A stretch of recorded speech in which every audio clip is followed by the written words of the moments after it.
Sign it! The parchment hit the table like a death sentence. Adrian Blackthornne stared at the marriage contract, his last bargaining chip in a game he was losing. Outside, creditors circled like vultures. Inside, his pride bled out with every second of silence. He didn't know her name. Didn't care. A merchant's daughter was a tool, nothing more. A key to unlock the fortune that would save his crumbling legacy. But 300 miles south, in a modest study lit by a single candle, Elara Vance read the same contract with different eyes. She saw his debts, his enemies, his arrogance. Where he saw survival, she saw opportunity. He thought he was buying a wife. She knew she was infiltrating an empire, and neither of them was ready for the war that would follow. If you want to see how far this story travels, drop a comment with your city below, and don't forget to hit that like button. This is just the beginning. The North was dying. Not the dramatic death of war or plague, but the slow, grinding erasure that came from neglect. The Blackthornne estate, once a symbol of old power, of blood and stone and iron, had become a monument to failure. The fields were barren. The walls crumbled. The people who remained did so out of stubborn loyalty or lack of options, not hope. Adrian Blackthornne stood at the window of his father's study. His study now, though the thought still tasted foreign, and watched the rain batter the courtyard. The glass was cracked. He could feel the cold seeping through. "You're out of time." The voice belonged to Marcus Thorne, his father's former steward and the only man left who still spoke to Adrian with anything resembling honesty. Marcus was old, graying, and too tired to sugarcoat disaster. Adrian didn't turn around. "I'm aware. Awareness doesn't pay debts." Marcus dropped a ledger onto the desk with a heavy thud. "The northern creditors want their money by month's end. The Southern Guild is threatening to seize the grain stores.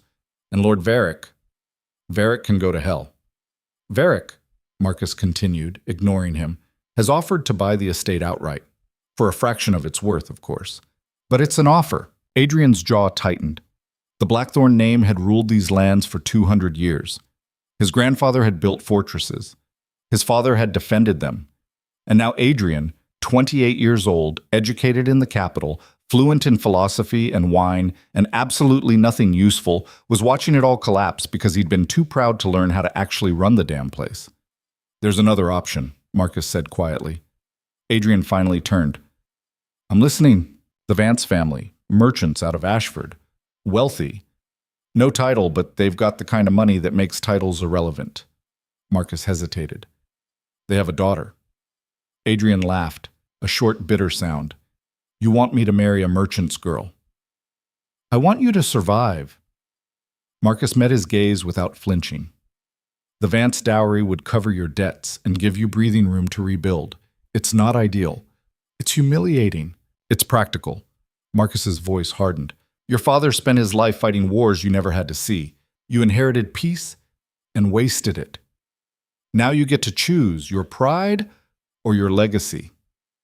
The words hit like a fist. Adrian wanted to argue, to throw Marcus out, to insist there had to be another way. But the ledger on the desk told the truth his pride couldn't rewrite. The Blackthornne estate was drowning, and he was the one holding the anchor. "Fine." The word felt like glass in his throat. "Arrange it." Marcus nodded slowly. "Her name is Elara Vance, 24. Educated. The family's willing to move quickly. They want the connection to nobility as much as you need their money." "I don't care what her name is," Adrian said coldly. "Just make sure the contract is ironclad. I want control of the dowry, full discretion, no interference." "Understood." Marcus gathered the ledger.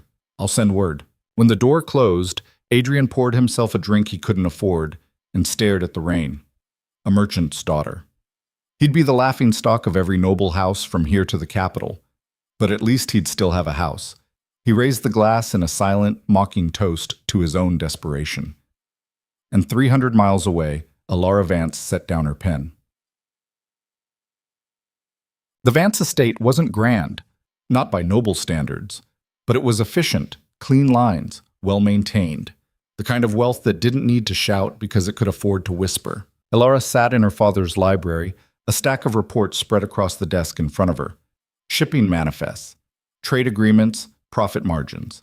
She'd been managing the family's northern investments for 2 years, ever since her father's illness had left him more figurehead than leader. Her mother had died when Alara was 12. Her older brother, Thomas, had the charm and the title of heir, but he had no head for numbers. So Alara became the invisible hand that kept the Vance fortune growing. She was good at being invisible. "You're sure about this?" Thomas leaned in the doorway, arms crossed, skeptical as always. He was 3 years older, handsome in the easy way that came from never having to fight for anything, and entirely unconvinced that marrying Alara off to some bankrupt northern lord was a good idea. "I'm sure," Alara said without looking up. "He's broke, Alara. Blackthorne's estate is bleeding money. Father's essentially buying you a title with a house that's falling apart." "I know." Thomas frowned. "Then why agree to it?" Alara finally met his eyes. "Because Father's right. We have money, but no status. One bad season, one political shift, and merchants like us get crushed. A noble title, even a struggling one, gives us protection. Leverage." "You're not leverage," Thomas said quietly. "You're my sister." Alara's expression softened, but only slightly. "And I'm doing this for our family.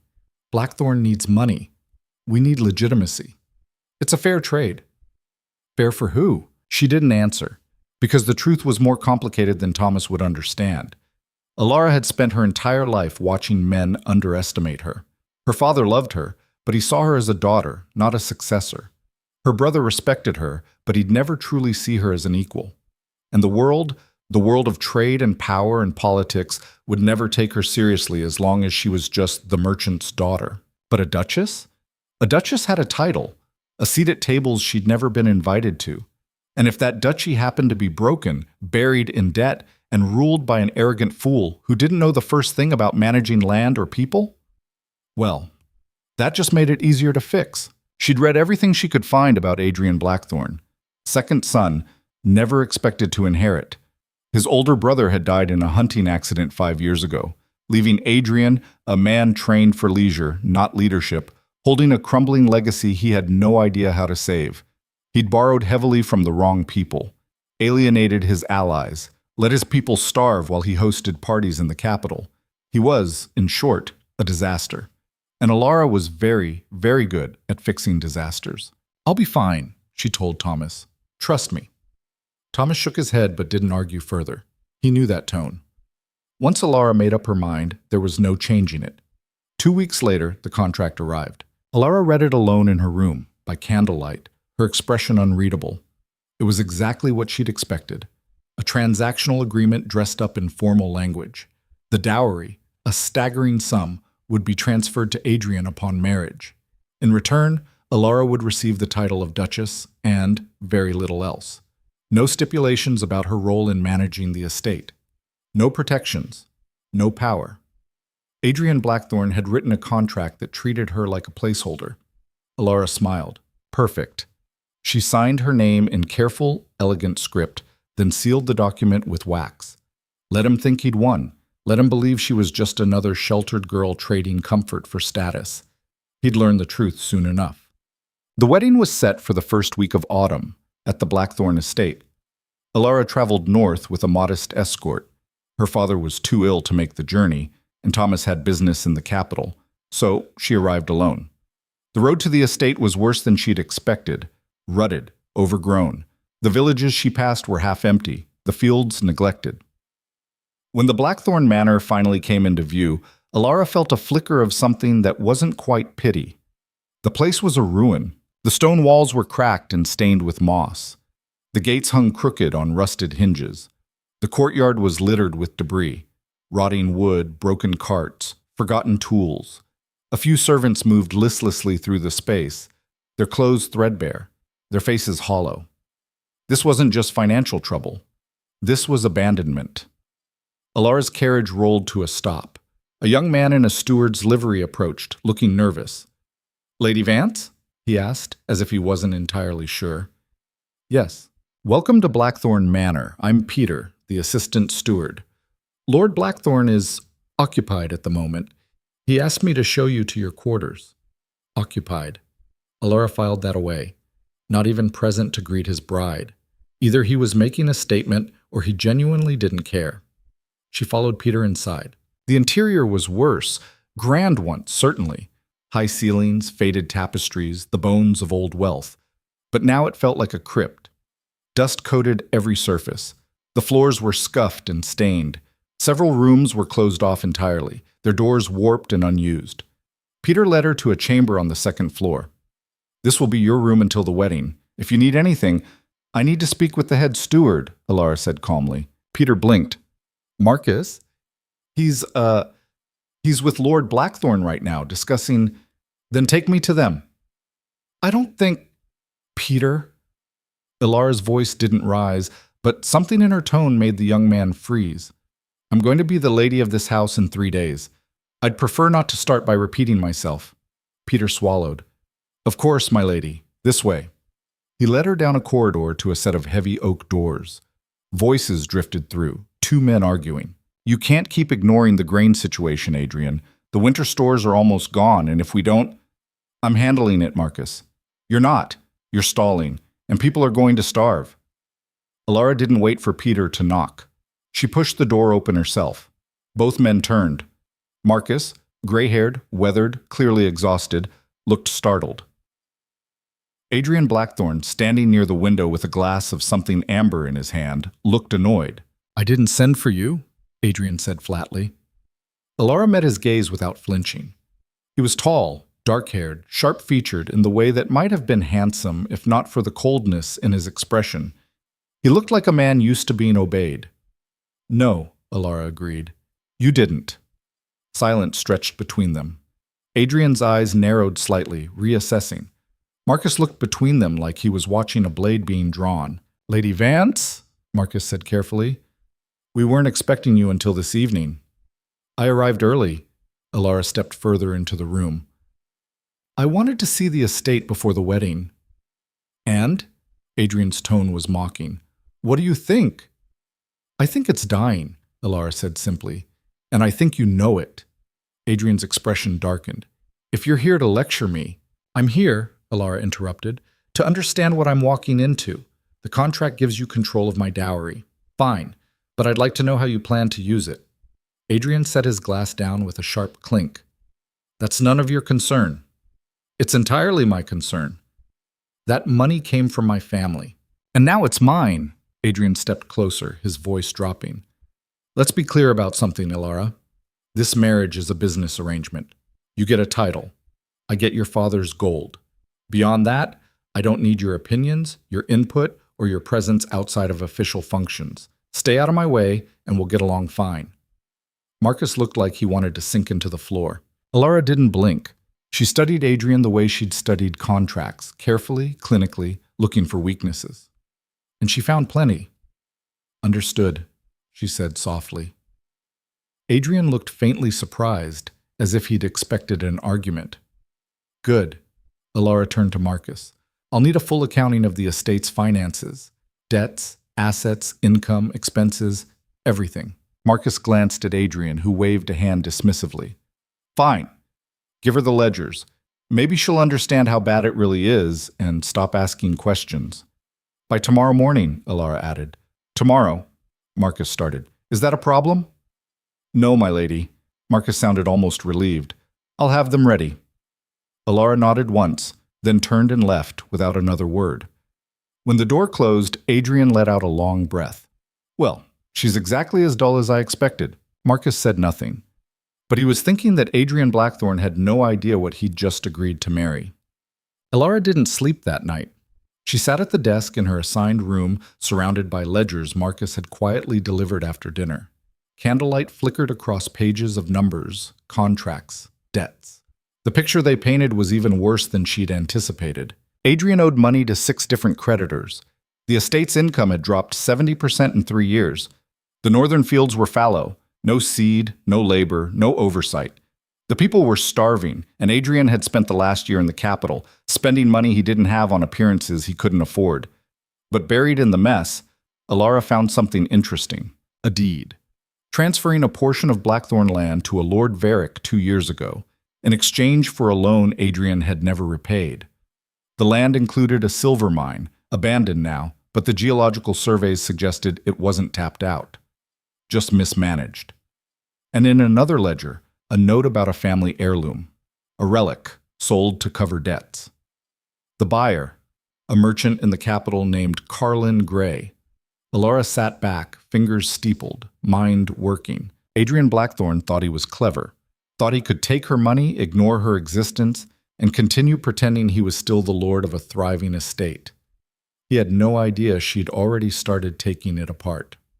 The wedding was small, a handful of local nobility, the household staff, and a priest who looked like he'd rather be anywhere else. Alara wore a simple gown, elegant but not extravagant. Adrian wore his family crest, an expression that suggested he was enduring a sentencing. The vows were perfunctory. The kiss was cold. And when it was done, Adrian turned to the gathered guests and raised a glass. "To my bride," he said, his smile not reaching his eyes. "May she bring prosperity to this house." The guests murmured polite agreement. Alara said nothing. The reception was brief. Adrian drank. The guests left. And by nightfall, Alara was alone in the Duchess's chambers, a room that hadn't been used in years, dusty and cold. She didn't care. She had work to do. The next morning, Alara woke before dawn. She dressed in practical clothing, a simple dress, sturdy boots, and went down to the kitchens. The staff froze when she entered. "My lady?" The head cook, a woman named Bess, looked bewildered. "Can I help you?" "I'd like to see the food stores," Alara said.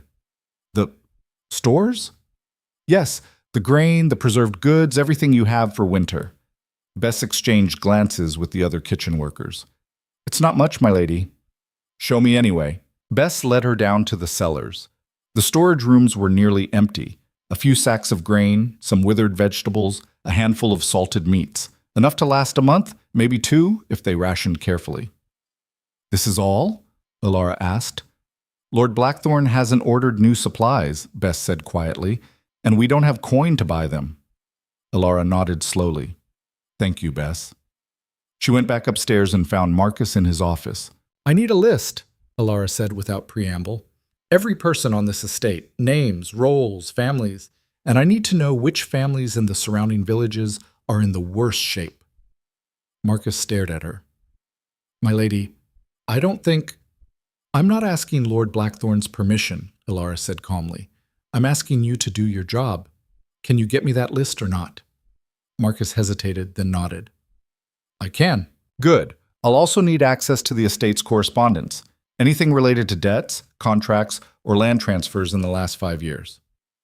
"That's extensive." "I have time." Marcus studied her for a long moment. Then slowly he smiled. "I'll have it ready by this afternoon." Adrian didn't see Alara for 3 days. He assumed she was sulking in her chambers, adjusting to her new life of irrelevance. He had more important things to worry about. Varric was pressuring him to sell more land, and the creditors were getting aggressive. On the 4th morning, Marcus found him in the study. "We need to talk," Marcus said. Adrian sighed. "If this is about the grain again, it's about your wife." That got Adrian's attention. "What about her?" "She's been meeting with the staff, reviewing the estate's records, asking questions." Adrian frowned. "So?" "So she's not just asking, she's acting." Marcus set a piece of parchment on the desk. "She used her own funds to purchase grain from a merchant in Ashford, enough to restock the winter stores. It arrived this morning." Adrian stared at the receipt. "She did what?" "She also arranged for a healer to visit the village, paid for it herself. And she's been meeting with the tenant farmers, listening to their complaints." Adrian's jaw tightened. "She has no authority to do any of that." "She's the Duchess," Marcus said quietly. "She has every authority. She's supposed to stay out of my way." "Then maybe you should have been here." Marcus's voice was sharper than usual. "She's doing the work you've been avoiding, Adrian, and people are noticing." Adrian stood abruptly. "Where is she?" "The North Fields, last I heard." Adrian grabbed his coat and stormed out. He found her standing in the middle of a fallow field, deep in conversation with an old man Adrian vaguely recognized as one of the tenant farmers. Alara was listening intently, nodding, taking notes. "Alara." She looked up, unsurprised. "Adrian?" "A word, now." The farmer glanced between them nervously. Alara gave him a small, reassuring smile. "Thank you, Mr. Greaves. We'll continue this tomorrow." The man nodded and hurried off. Adrian waited until he was out of earshot. "What the hell do you think you're doing?" "My job," Alara said simply. "Your job is to be my wife, not to interfere with estate business. Your estate is falling apart. Someone has to manage it." "I'm managing it." Alara met his eyes.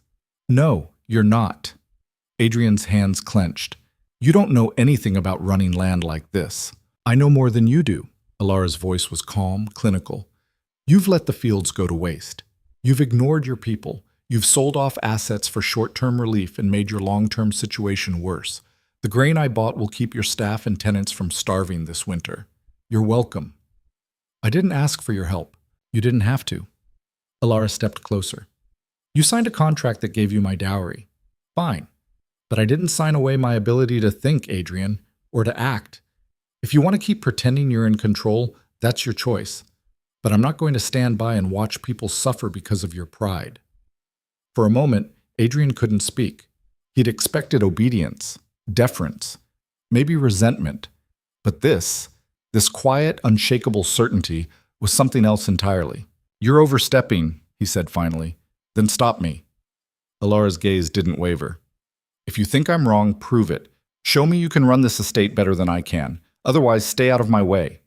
She walked past him, heading back toward the manor. Adrian stood alone in the empty field, the wind cutting through his coat, and realized he had just lost an argument he didn't even know he was having. That night, Adrian drank too much and tried to convince himself Alara was just a temporary inconvenience. She'd get bored. She'd realize how hard this work was and retreat back to her chambers. But deep down, in a place he didn't want to acknowledge, he knew the truth. Alara Vance wasn't bored. She was just getting started, and Adrian Blackthornne was no longer the master of his own house. Within a week, the whispers started. Adrian heard them in fragments, servants talking in lowered voices that cut off when he entered a room, Marcus making approving noises over ledgers Adrian hadn't touched, even the stable boy standing straighter when Alara passed. It grated on him like sand in a wound. He tried to ignore it, told himself it didn't matter what a merchant's daughter did to occupy her time, but every morning he woke to find something different. The courtyard cleared of debris, the gates repaired, bread in the kitchens when there should have been none, and always, Alara moving through his estate like she owned it, which, technically, she didn't. But no one seemed to have informed her of that. On the 8th day of their marriage, Adrian cornered Marcus in the hallway outside the study. "Who authorized repairs to the east wall?" Adrian demanded. Marcus didn't look up from the papers he was carrying. "Lady Alara. She hired a mason from the village. He's working for credit against next season's taxes." "She can't just—" Adrian stopped, jaw working. "She doesn't have the authority to negotiate tax arrangements. She's the Duchess. She has exactly that authority." Marcus finally met his eyes. "And frankly, it's the first sensible decision anyone's made about that wall in 3 years. I don't care if it's sensible. I care that she's making decisions without consulting me." "Have you been available to consult?" Marcus's tone was mild, but the question landed like an accusation. Adrian's hands clenched. "That's not the point." "Then what is the point, Adrian? Because from where I'm standing, your wife is fixing problems you've been pretending don't exist. If you don't like her methods, maybe you should offer better ones." Marcus walked away before Adrian could respond. Adrian stood there, fists tight, feeling the ground shift beneath him in ways he couldn't name. He'd spent years learning to navigate the capital's politics, to speak the language of influence and leverage.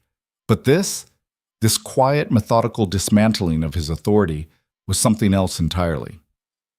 He found Alara in the library, surrounded by maps, old estate surveys, boundary markers, trade routes. She was making notes in the margins, her handwriting small and precise. "We need to talk," Adrian said from the doorway. Alara glanced up briefly. "About?" "About the fact that you're running my estate like I don't exist." "I'm running it like someone needs to." She returned her attention to the maps. "If you prefer to take over, I'm happy to step back, but you haven't shown much interest in the work so far." Adrian stepped into the room. "This isn't about interest, it's about respect. You're my wife, not my steward." "Then stop acting like you need a steward and start acting like a duke." Alara set her pen down. finally giving him her full attention. You want respect? Earn it. Show me you understand what's happening here. Show me you care about something other than your pride. My pride is all I have left, Adrian said, and the admission came out sharper than he intended. Something shifted in Alara's expression, not sympathy, but recognition. Like she'd just confirmed a suspicion. No, she said quietly. It's not. You have land, people, responsibility. You've just been too afraid to face it. I'm not afraid. You're terrified. Alara stood, crossing her arms. You inherited something you weren't prepared for, and instead of learning, you ran. You hid in the capital, spending money you didn't have, pretending everything was fine. And now you're angry at me for refusing to play along with that fiction. The truth of it hit him like a slap. Adrian wanted to argue, to tear her words apart, but they stuck in his throat because they were right. He had been running. From his father's death, from his brother's ghost, from the crushing weight of expectations he'd never been trained to meet. You don't understand, he said finally. Then help me understand. Alara's voice softened just slightly, because right now all I see is a man who's given up, and I didn't come here to watch you surrender. Why did you come here? The question escaped before Adrian could stop it. Really? You could have married anyone. Why agree to this? Alara held his gaze for a long moment. Because I saw an opportunity. A broken estate, a lord who didn't know what he had. I saw something I could fix. I'm not a project. No, Alara agreed. You're a person making bad decisions, but the estate? That I can save, whether you help or not. She turned back to her maps, dismissing him. Adrian left before he said something he'd regret, but her words followed him. You're terrified. And the worst part was knowing she was right. 3 days later, Alara made her next move. She called a meeting of the remaining tenant farmers. 12 families still working Blackthornne land, all of them struggling. Adrian found out about it when Marcus mentioned it in passing, as if it were the most natural thing in the world. She did what? Invited the tenants to the manor, Marcus repeated. Tomorrow afternoon. She wants to discuss planting strategies for spring. Without asking me. She's the lady of the house, Adrian. She doesn't need your permission to speak with the people who work your land. The hell she doesn't. Adrian grabbed his coat. Where is she? The North Tower. She's been sorting through your father's old records. Adrian took the stairs 2 at a time.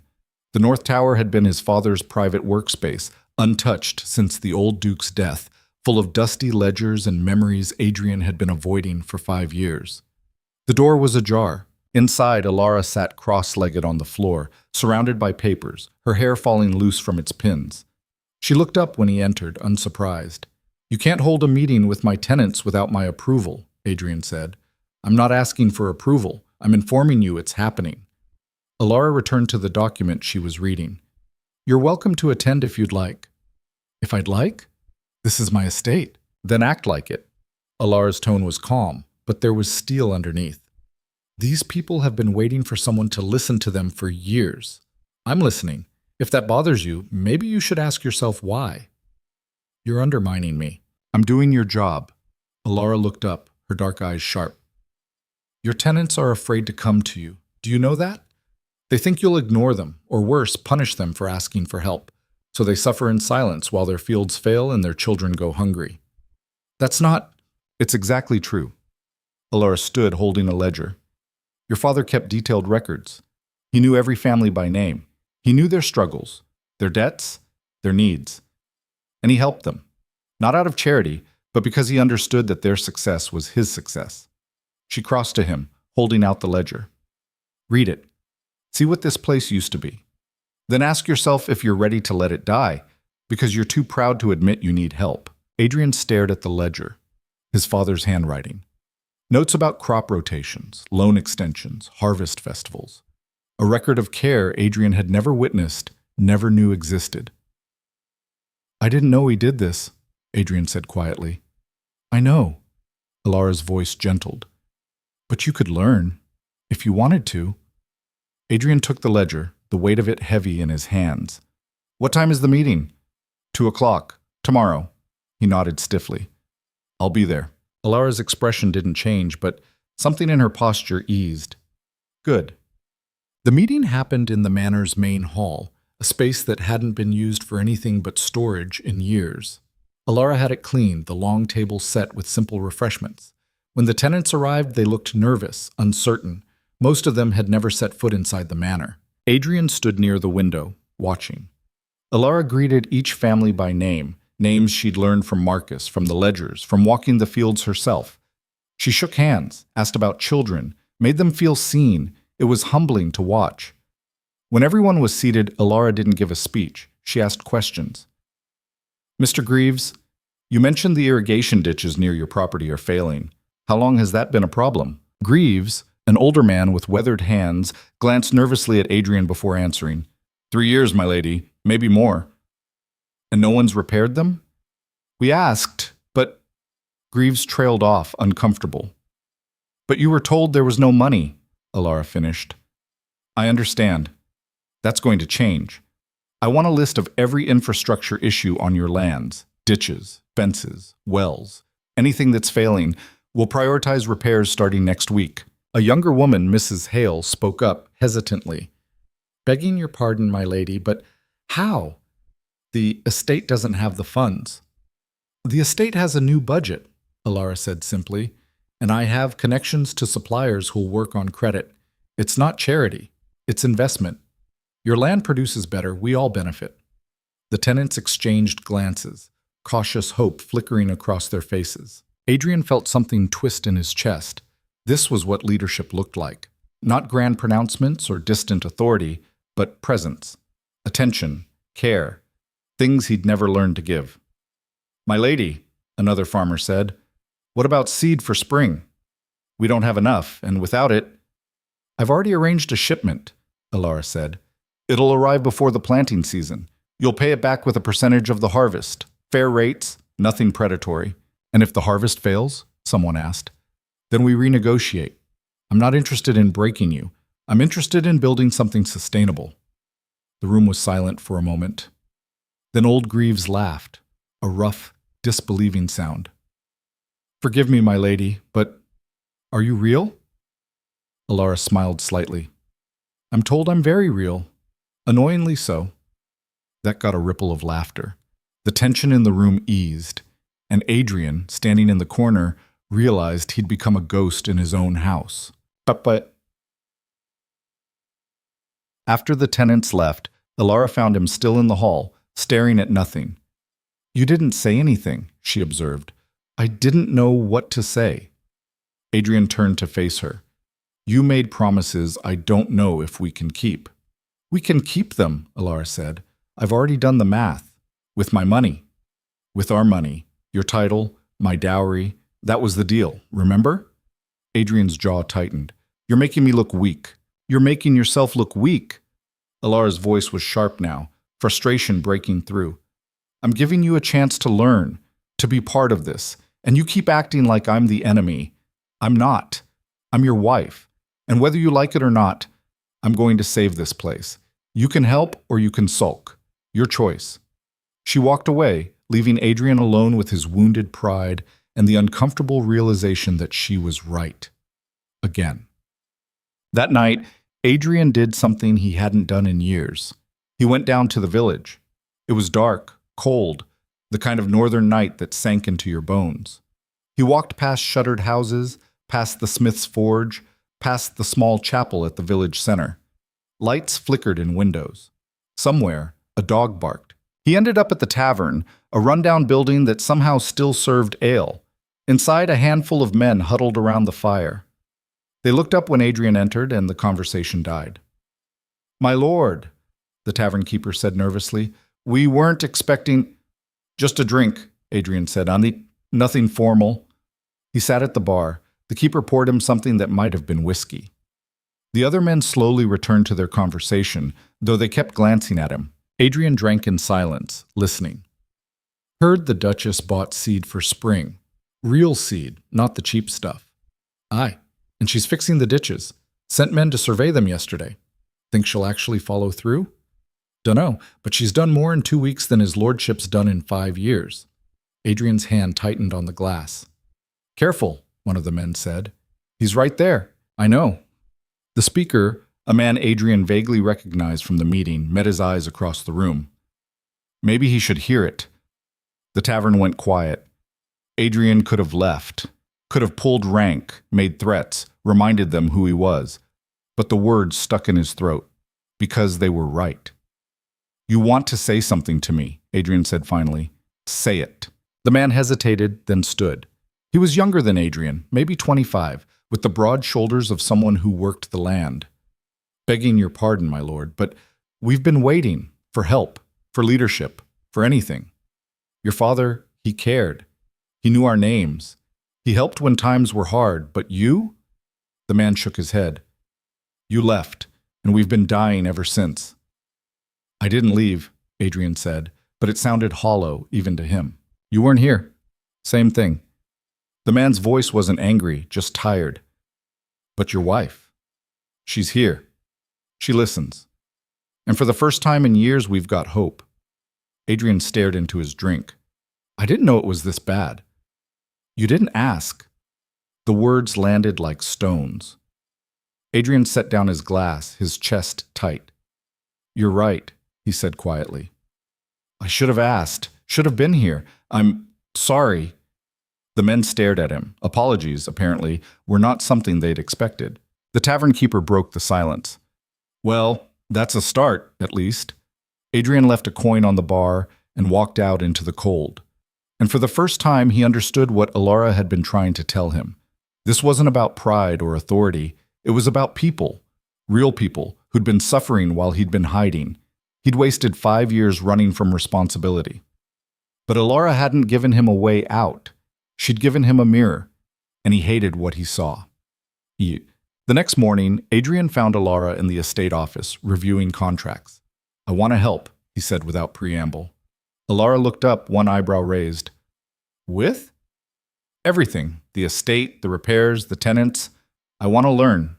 She studied him for a long moment, searching for the trick, the angle. Finding none, she nodded slowly. All right, start with this. She handed him a ledger. It's the Northern Boundary Survey. There's a dispute with Lord Varric's land.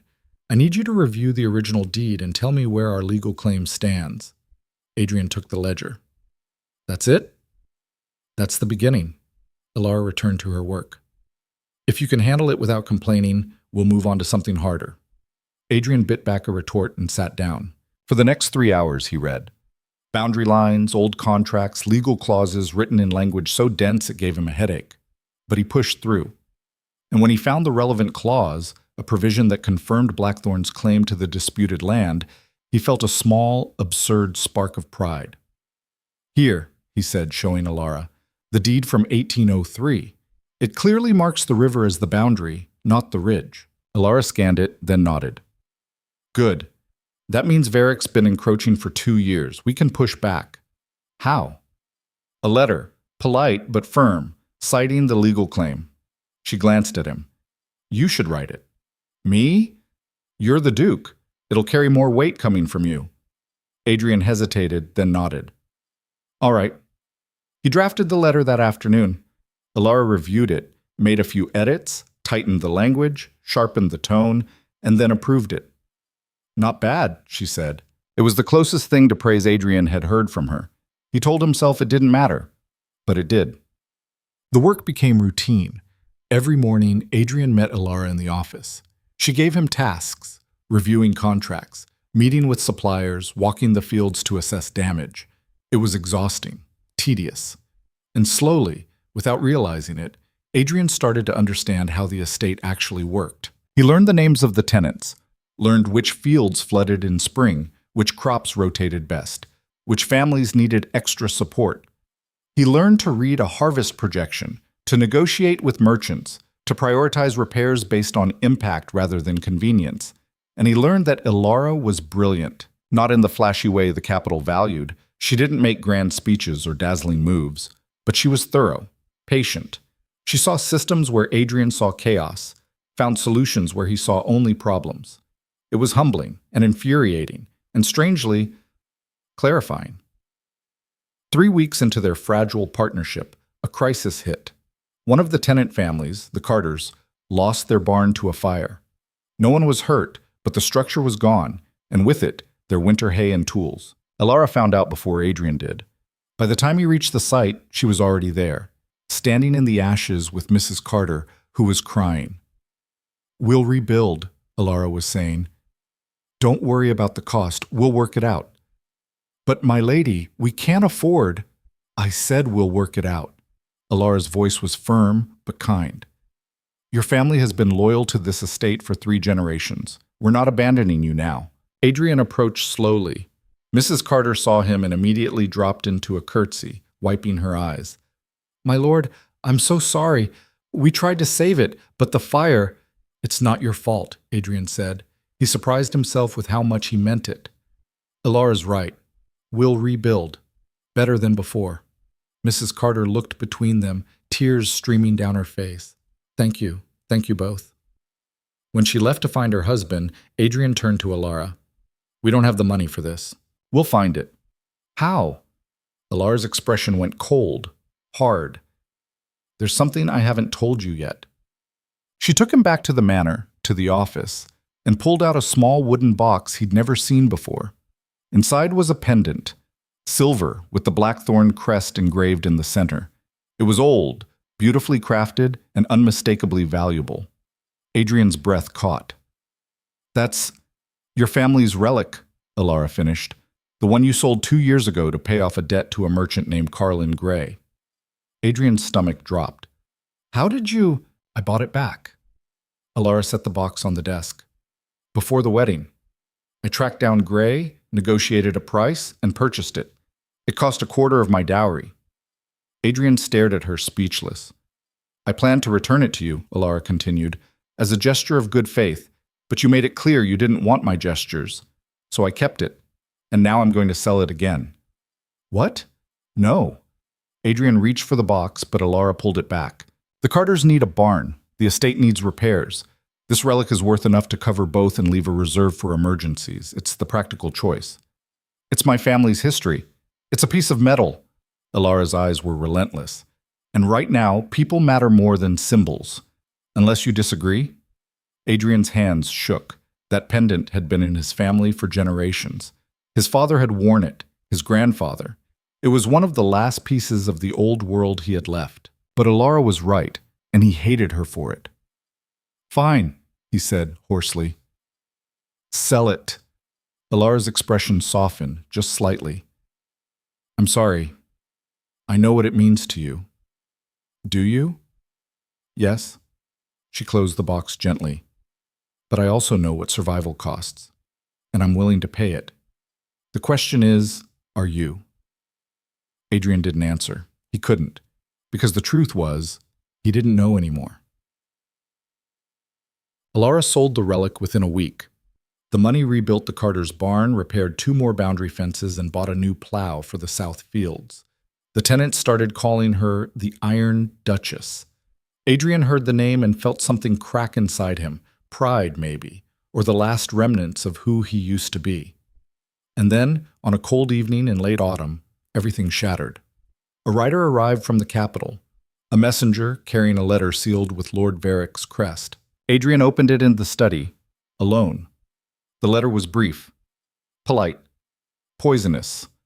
"Lord Blackthornne, it has come to my attention that your new wife has been quite active in estate matters. I confess, I find it curious that a merchant's daughter has taken such a commanding role. One might wonder if you've lost control entirely, or if perhaps she has ambitions that extend beyond her station. I thought you should know. There are rumors circulating in the capital. Rumors that Lady Alara has been corresponding with certain parties regarding the purchase of Blackthornne lands. Naturally, I give no credence to such talk, but I felt it my duty to inform you. Your concerned neighbor, Varick Adrian, read it 3 times. Then he went to find Alara. She was in the library, reading by candlelight. She looked up when he entered, saw his expression, and set down her book. What happened? Adrian threw the letter onto the table. Tell me this is a lie. Alara picked it up, read it, and went very still. Adrian? Tell me you haven't been writing to people about selling my land. I haven't. Her voice was steady. This is Varric manipulating you. He wants to buy your estate, and I've been blocking him. This is retaliation. Then why does he know about your correspondence? Because I have been writing to people. Merchants, suppliers, potential investors. I've been trying to bring money into the estate, not sell it off. Varric's twisting the truth. Adrian wanted to believe her, but the doubts Varric had planted were thorns digging in. How do I know that? He asked quietly. Elara's face went pale. Because I'm your wife. Because I've spent every waking hour fixing what you broke. Because I... She stopped, breathing hard. Because I thought we were finally building something. Or maybe you're building your own power. Adrian's voice was cold, defensive. Maybe this has all been a play. Gain my trust, take control, then sell everything out from under me. The silence that followed was devastating. Elara stood slowly. Her hands were steady, but her eyes were blazing. Get out, she said softly. This is my study. I said get out. Adrian hesitated, then left. The door closed behind him with a finality that felt like a sentencing. Inside, Elara stood alone in the candlelight, Varric's letter crumpled in her fist. And for the first time since arriving at Blackthornne Manor, she let herself feel the weight of what she'd been carrying. She'd known Adrian was broken. She'd known he was proud and scared and lost, but she'd believed he could change. Now, standing in the ruins of that belief, Elara made a decision. She walked to the desk, pulled out parchment, and began to write. Not to merchants, not to suppliers, to her brother. Thomas, I'm coming home. The ink was still wet when Marcus found her. My lady. His voice came from the doorway, careful and quiet. It's past midnight. You should rest. Elara didn't look up from the letter. Her handwriting blurred slightly, exhaustion, maybe, or something she refused to name. I'm leaving, Marcus. The old steward went very still. I see. I'll be gone by morning. The carriage can take me as far as Milford, and I'll arrange the rest from there. She folded the letter with precise mechanical movements. Tell Adrian I've left instructions for the spring planting. The tenants know what to do. He won't need me. That's not true. It is. Elara finally met his eyes. He doesn't trust me, and I can't fix something when the person I'm fighting for keeps tearing it down. Marcus stepped into the room, closing the door behind him. Adrian is afraid. That doesn't excuse what he said, but it explains it. I don't care about explanations anymore. Elara's voice cracked, just slightly. I've spent 2 months pouring everything I have into this place. I've worked until my hands bled. I've listened to people, rebuilt systems, made enemies of powerful men just to protect what's his. And the first time someone whispers doubt, he believes them over me. He's been betrayed before. So have I. Elara stood, gathering the papers on the desk with sharp, angry movements. But I didn't let it make me cruel. Marcus watched her for a long moment. What will happen to the estate if you go? It'll survive. The systems are in place. The tenants are stronger than they were. Adrian will have to actually work, but maybe that's what he needs. And what about you? The question stopped her. Elara's hand stilled on the desk. I'll go home, she said quietly. To my family, where I'm valued. Marcus nodded slowly. I won't stop you. But I will say this. Adrian Blackthornne is a fool. And I think, somewhere deep down, he knows it. The question is whether he'll realize it in time. Elara didn't answer. There was nothing left to say. Marcus left her alone in the library, surrounded by maps and ledgers and the ruins of something that might have been partnership. She finished packing just before dawn. Adrian didn't sleep. He sat in his chambers, Varric's letter on the table beside a half-empty bottle, replaying the argument in his head. Elara's face when he'd accused her. The way her voice had gone quiet and cold. Get out!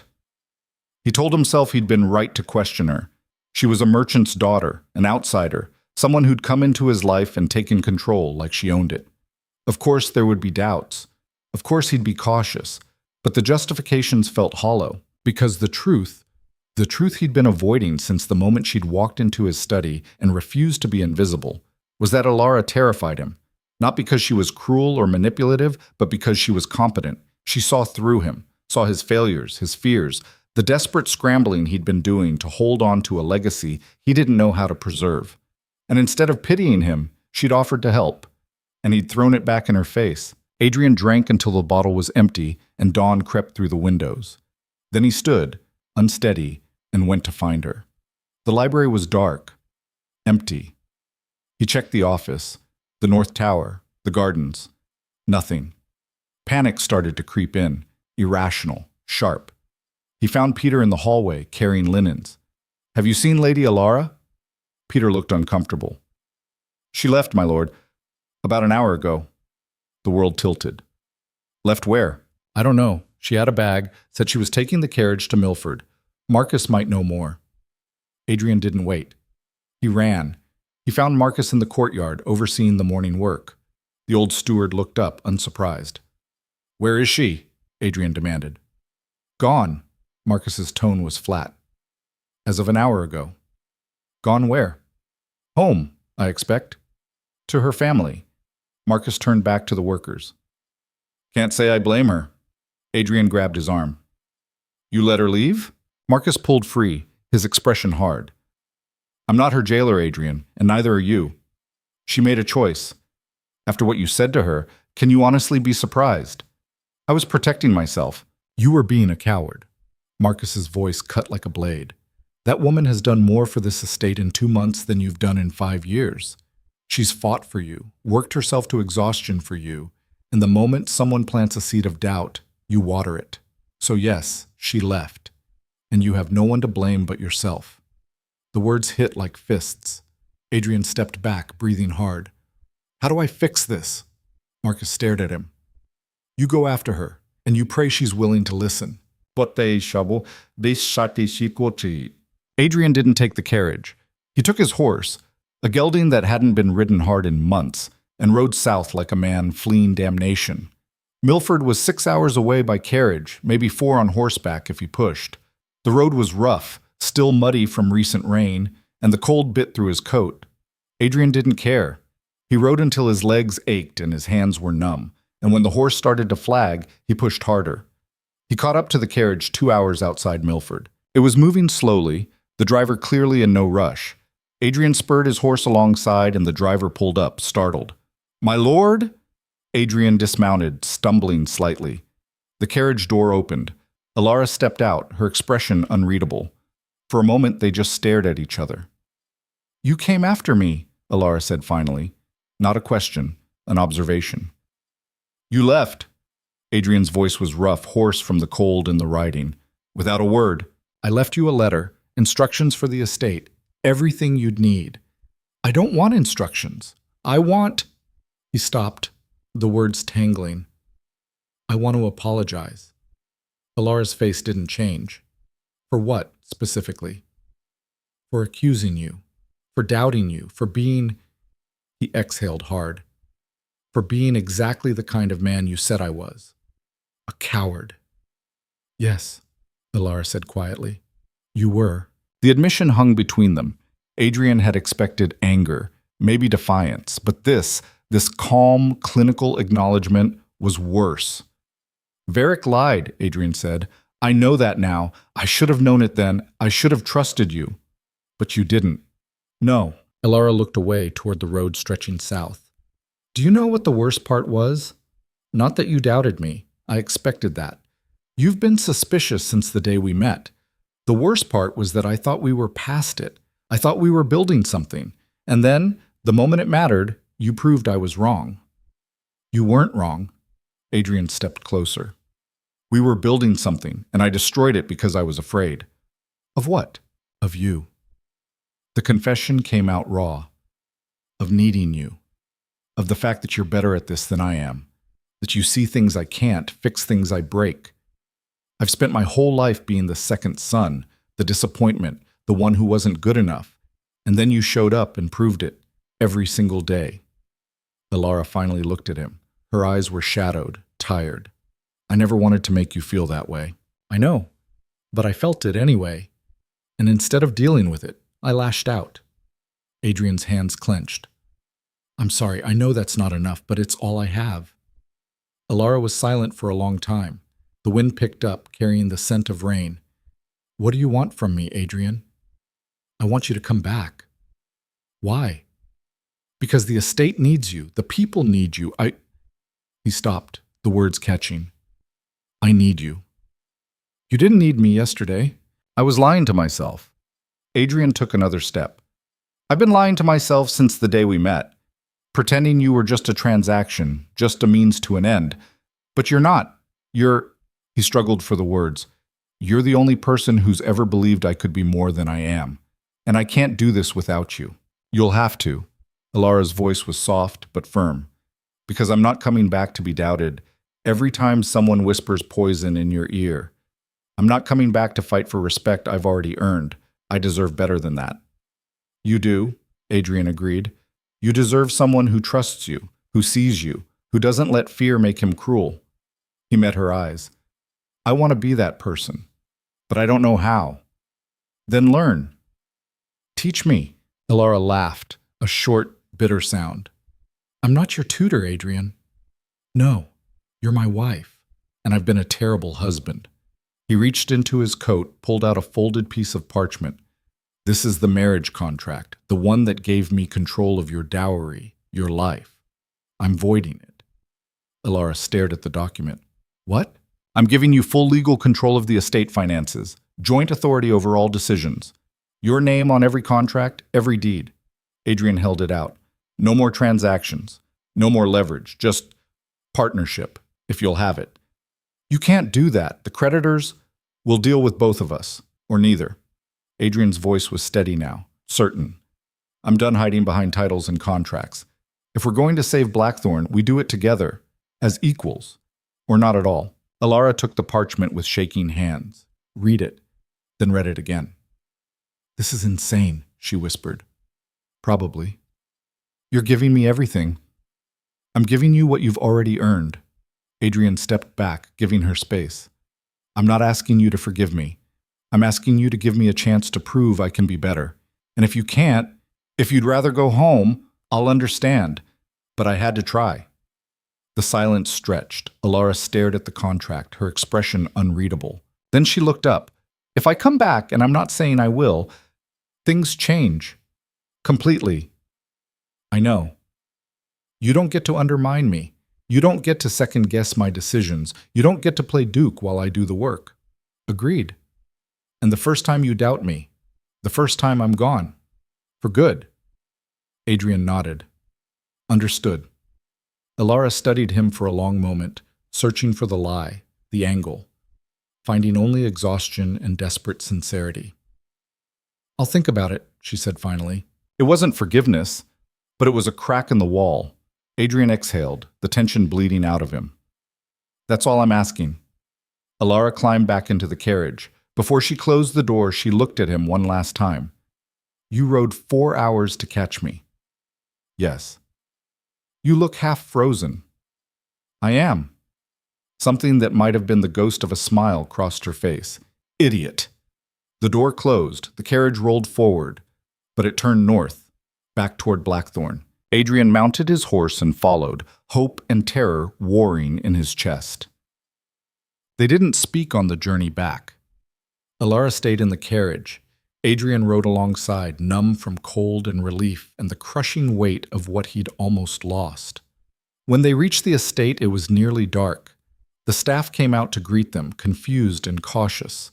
Marcus took one look at Adrian's face and said nothing, just nodded. Alara went straight to her chambers. Adrian wanted to follow, to say something, but Marcus caught his arm.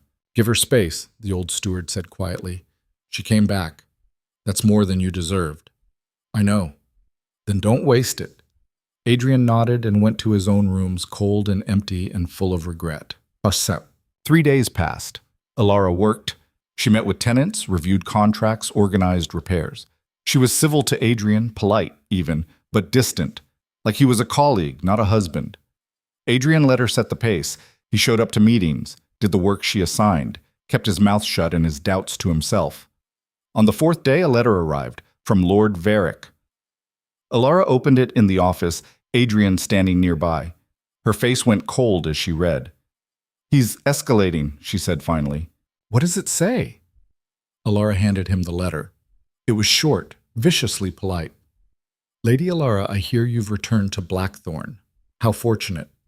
I'm writing to inform you that I've purchased the outstanding debt your husband owes to the Northern Creditors Guild. As the new holder of that debt, I'm prepared to offer generous terms, provided we can come to an arrangement regarding the disputed borderlands. I look forward to discussing this matter in person. I'll be visiting the estate next week.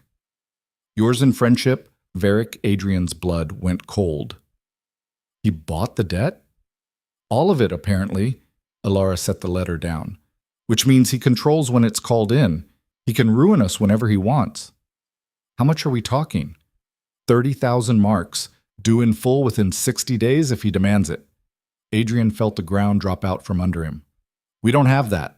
No, we don't. Alara's mind was already working, calculating. But he doesn't want money. He wants the land, the mine specifically. He's been trying to get control of it for years. The mine's worthless. It's been closed for a decade. Not according to the surveys I found in your father's records. Alara pulled out a file, spread the documents across the desk. Your father did extensive geological assessments before he died. The mine isn't tapped out. It was just mismanaged. There's at least another 20 years of silver in those hills. Maybe more. Adrian stared at the reports. Why didn't he reopen it? He died before he could, and you didn't know it existed. Alara's voice was clinical, factual. But Varric knew, or suspected. That's why he's been circling. He wants that mine, and now he's got leverage to take it. So what do we do? Alara was quiet for a moment, her fingers drumming on the desk. We reopen it ourselves. With what money? We find investors, people who will fund the reopening in exchange for a share of the profits. She looked at him. It's risky. If the mine doesn't produce, we'll be in even more debt. But if it does, we'd have enough to pay Varric and stabilize the estate. Exactly. Adrian ran a hand through his hair. And if we can't find investors? Then Varric forecloses, takes the land, and we lose everything. Alara's eyes were steady. But at least we'll go down fighting. Adrian looked at her, this woman who'd come into his life like a storm, who'd refused to give up even when he'd given her every reason to leave, who was still fighting for him, even after everything. All right, he said, let's do it. Well, Alara worked fast. She drafted proposals, contacted merchants she knew from her father's network, called in favors. Adrian helped where he could, reviewing contracts, hosting meetings, learning the art of negotiation from someone who actually knew what they were doing. It was brutal work. Most of the merchants were skeptical. A closed mine, a struggling estate, a duke with a reputation for failure, it wasn't an appealing investment, but Alara was relentless. She showed them the surveys, walked them through the numbers, made the case not as a plea, but as an opportunity. Slowly, reluctantly, commitments started to trickle in. And then Varric arrived. He came with an entourage, guards, advisors, the trappings of power. He was older than Adrian, maybe 40, with the kind of smooth confidence that came from never having lost. Alara met him in the great hall, Adrian at her side. Lady Alara. Varric bowed slightly, his smile sharp. How lovely to see you again. Lord Varric, Alara's tone was ice. I wasn't aware we'd met before. We haven't, but I feel as though I know you. Your reputation precedes you. His gaze flicked to Adrian. Blackthornne, you're looking well. Varric, Adrian kept his voice level. What can we do for you? I think you know. Varric settled into a chair uninvited. I hold your debt, 30,000 marks, and I'm here to discuss terms. We're not selling the borderlands, Alara said flatly. Varric raised an eyebrow. I haven't made an offer yet. You don't need to. We both know what you want. Then let's not waste time with pretense. Varric leaned back, casual. The land, the mine, full rights. In exchange, I forgive the debt entirely. You keep the estate, your title, your dignity. Everyone wins. Except us, Adrian said. You're in no position to negotiate, Blackthornne. Without that land, you're finished. With me, you survive. We'll find another way, Alara said. Varric laughed. With what? The goodwill of merchants? The loyalty of starving tenants? He shook his head. You're playing a game you can't win, my dear, and the clock is ticking. We have 60 days, Adrian said. True, but I can call the debt early if I choose. Legal fine print, very useful. Varric stood. I'll give you a week to reconsider. After that, I start making things difficult. He left, his entourage trailing behind. When the door closed, Adrian turned to Alara. Can he really call it early? If the contract allows it, yes. Alara's face was pale but composed. We need to move faster, Chomp. They worked through the night. Alara sent urgent letters to every remaining contact. Adrian rode to neighboring estates, calling in old family connections, begging for support. Most refused. A few offered token amounts, nothing close to what they needed. By the end of the week, they had commitments for 12,000 marks, less than half. Alara sat in the office, staring at the numbers, her face drawn with exhaustion. It's not enough, she said quietly. We still have time. Not if Varric calls the debt. She looked at him. And he will.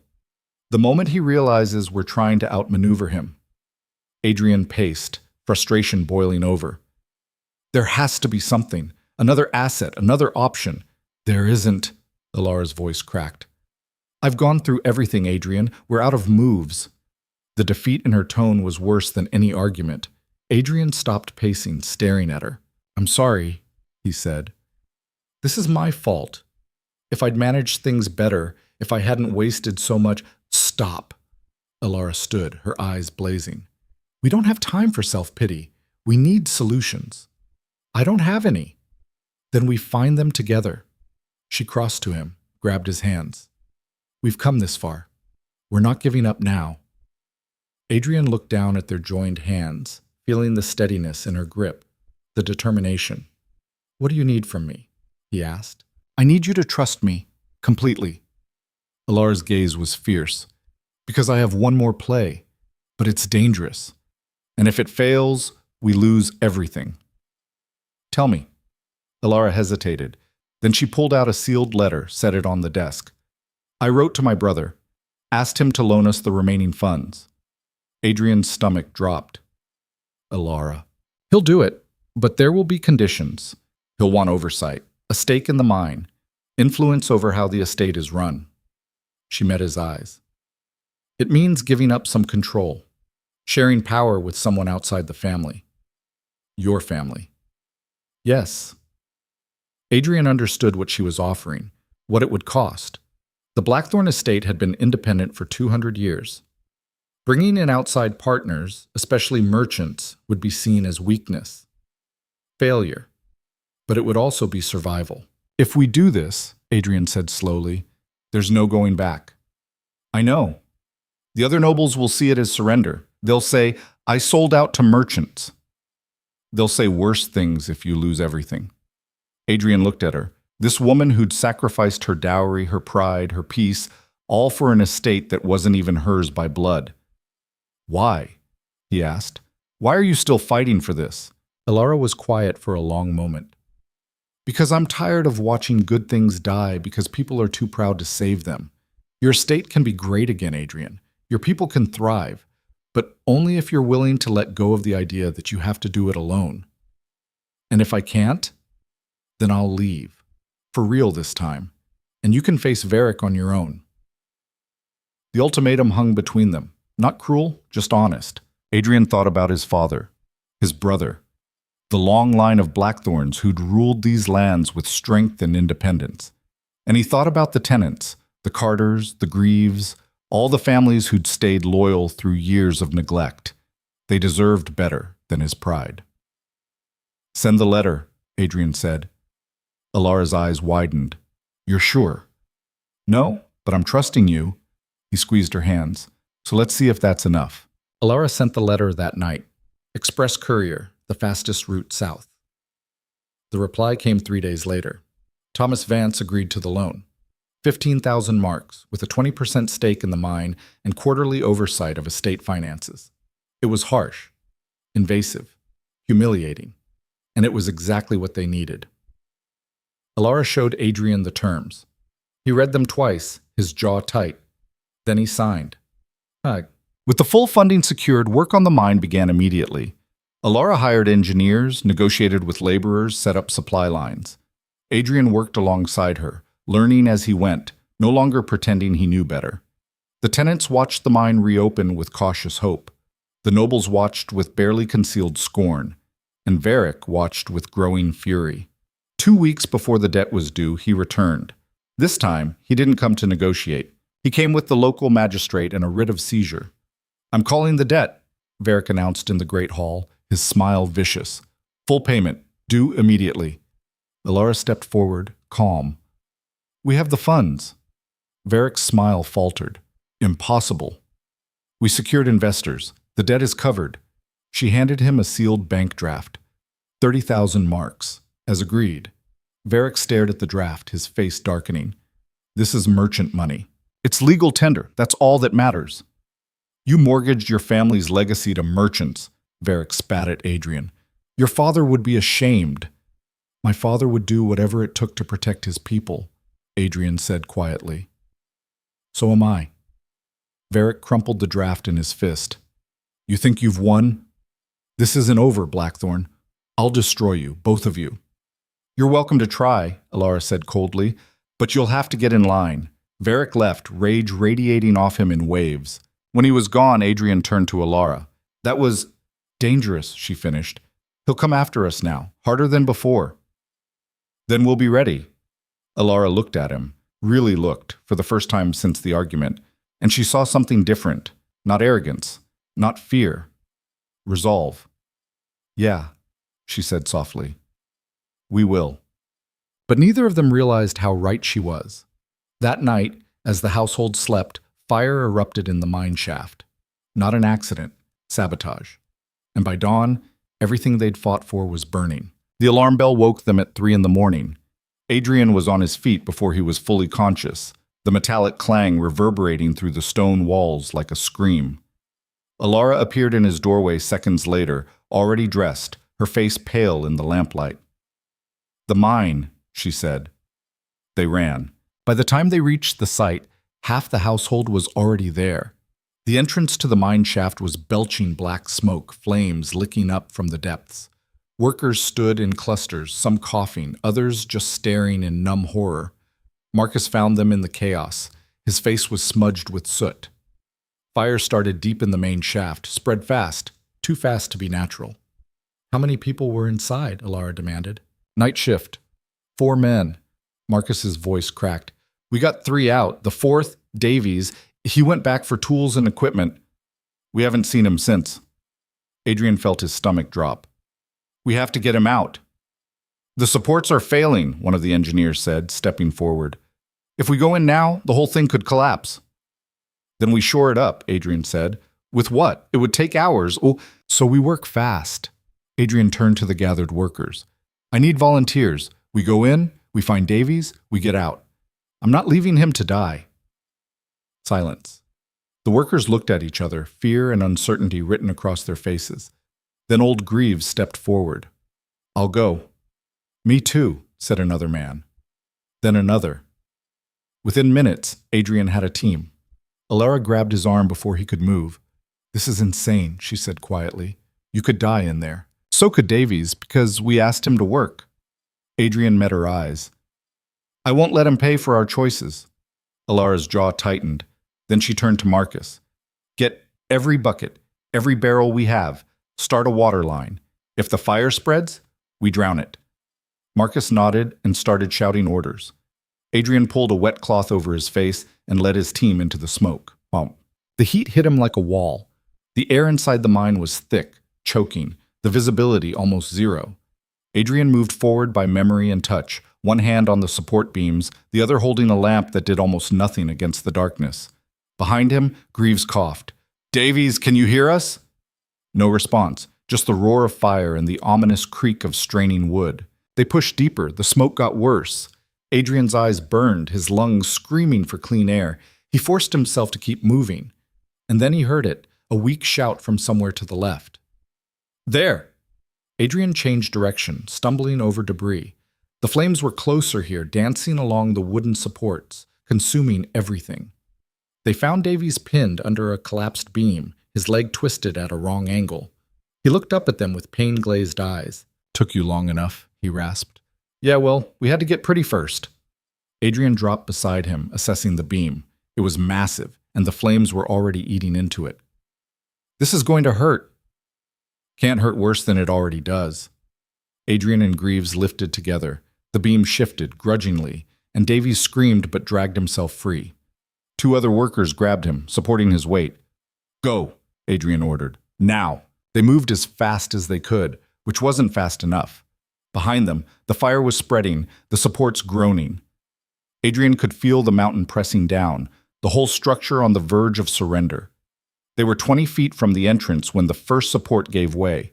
The sound was like thunder. The ceiling cracked, raining dirt and rock. Someone screamed. Adrian shoved Greaves forward, felt something hit his shoulder, sharp and brutal. And then they were outside, stumbling into cold air and chaos. Alara was there immediately, grabbing Adrian's arm, her eyes wild. "Are you hurt?" "I'm fine." He wasn't. His shoulder was bleeding. Something had torn through his coat, but that didn't matter. "Davies?" "Here, my lord." Davies was sitting on the ground, his face gray with pain but alive. "Thank you." Adrian nodded, unable to speak past the tightness in his throat, and then the mine collapsed. The sound was deafening. The ground shook. The entrance caved in completely, sending up a cloud of dust and debris that blotted out the stars. When the noise finally stopped, the mine was gone. Just a pile of rubble and smoke where their future had been. Alara stood beside Adrian, staring at the ruins. Her face was expressionless, but her hands were shaking. 3 months of work, she said quietly. Gone. Adrian wanted to say something comforting, something hopeful, but the words wouldn't come. Because she was right. They'd lost. By morning, the full extent of the damage was clear. The mine was completely collapsed. The equipment inside, purchased with borrowed money, was destroyed, and the investors, already nervous about the risk, would almost certainly pull out. Adrian sat in the study, staring at nothing, while Alara paced. "We need to send word to Thomas," she said. "Let him know what happened before rumors start spreading." "What's the point?" Adrian's voice was hollow. "We're finished. Varric won." "We're not finished. Look around, Alara. The mine's gone. The investors are going to bail. We used every resource we had, and it wasn't enough." He laughed bitterly. "Maybe Varric was right. Maybe I was never meant to do this." Alara stopped pacing. "Is that it? You're giving up?" "I'm being realistic. You're being a coward. Again." She crossed to him, leaning down until they were eye to eye. "Do you think I care about the mine? About the money? I care about the people who work here. The families depending on us. And you don't get to quit on them just because things got hard." "This isn't hard, Alara. This is impossible. So was getting here in the first place." Her voice was fierce. "You were drowning when I met you. You had nothing but debts and failures. And we fixed it. Together. We can fix this too." "How?"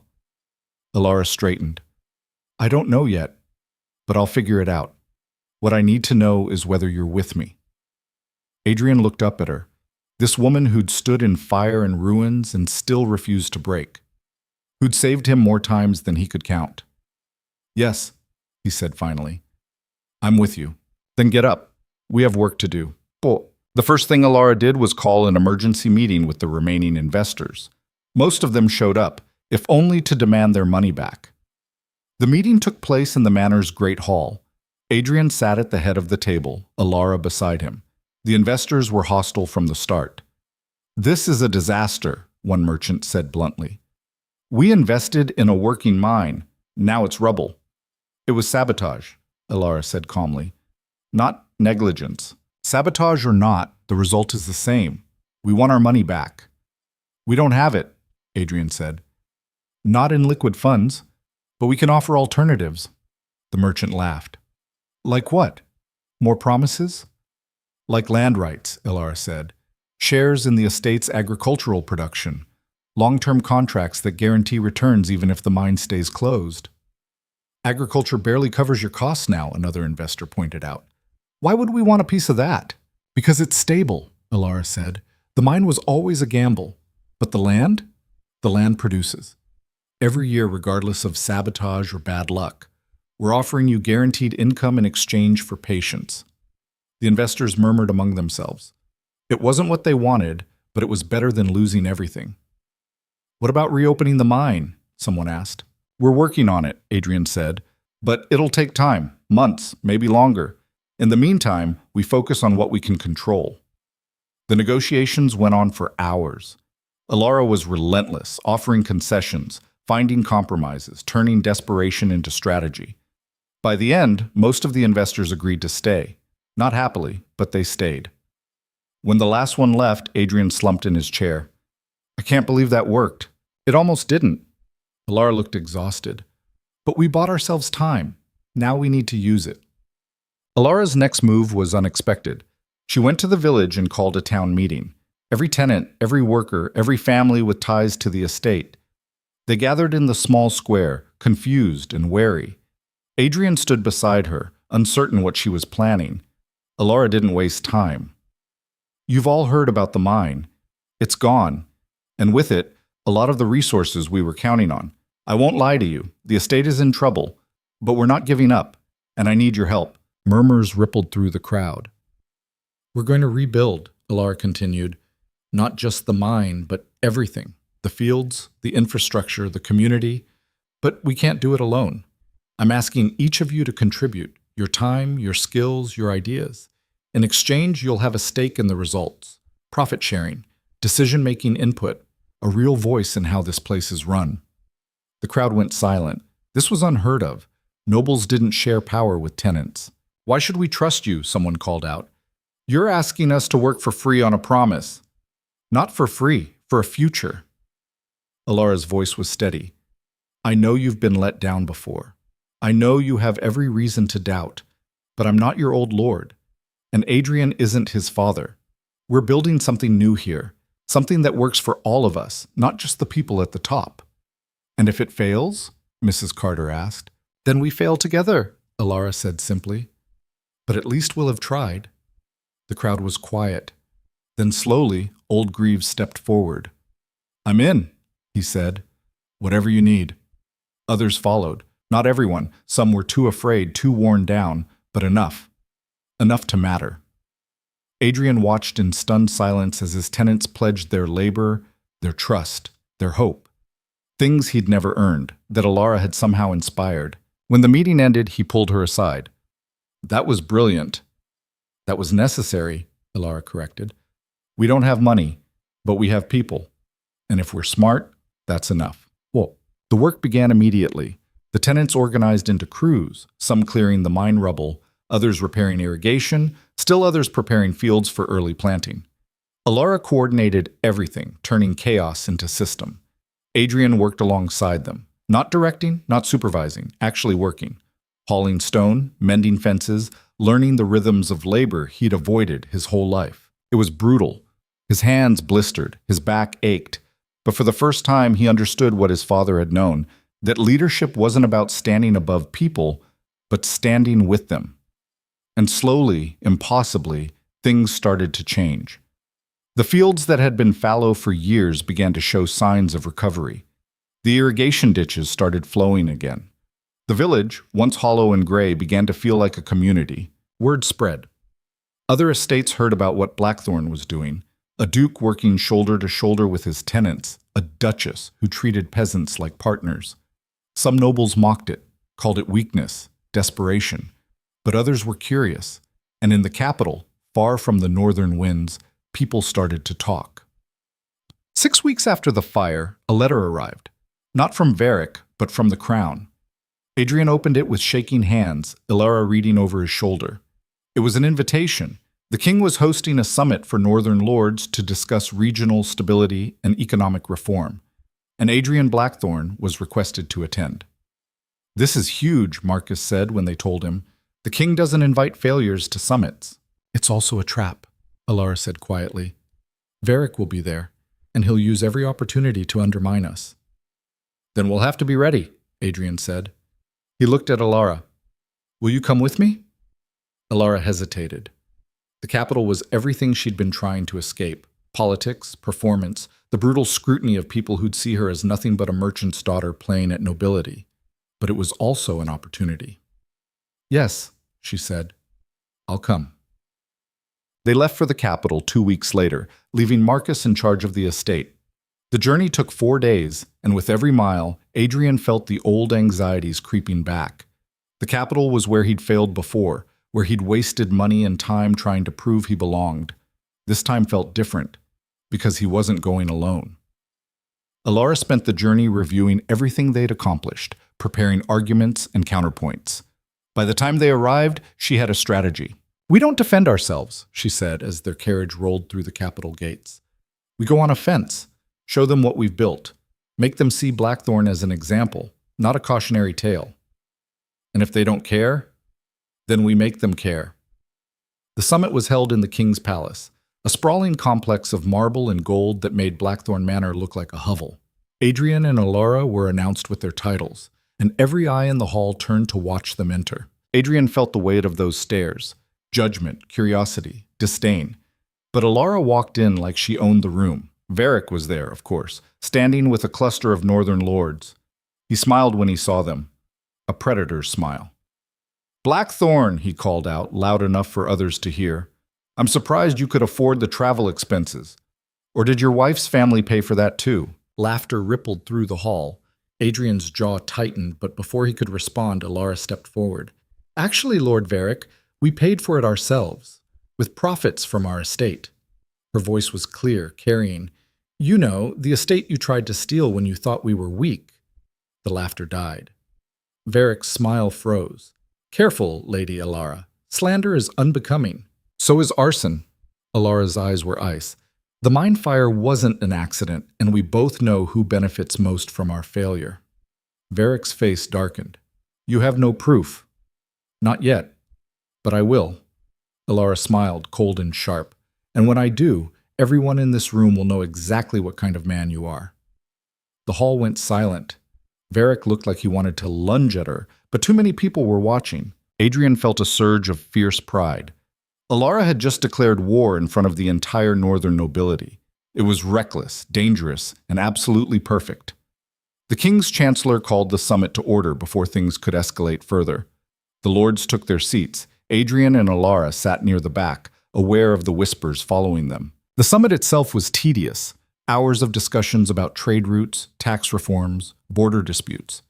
Adrian forced himself to pay attention, to engage when appropriate, to project competence.